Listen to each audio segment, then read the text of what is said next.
5 লাখ কোটি টাকার খেলাপি ঋণের ভারে ব্যাংক খাত, বাণিজ্যের আড়ালে হয়েছে অর্থ পাচার, সব মিলিয়ে বিপর্যস্ত দেশের অর্থনীতি।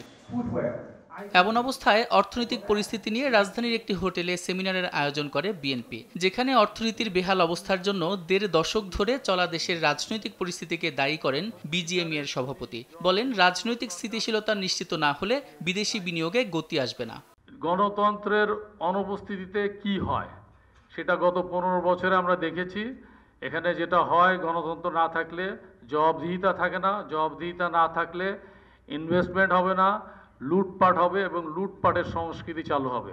এ সময় বক্তারা বলেন, সরকারি পরিসংখ্যানে বেকারত্বের প্রকৃত চিত্র উঠে আসছে না। অন্তর্বর্তী সরকার ইতিবাচক কাজ করলেও বিনিয়োগকারীদের আস্থা বাড়ছে না।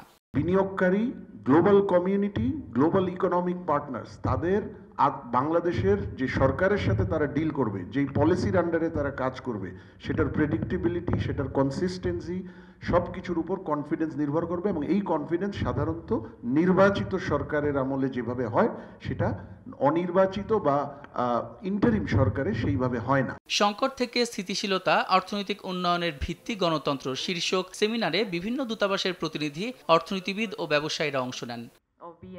সাদিক হাসান ইমন, সময় সংবাদ, ঢাকা।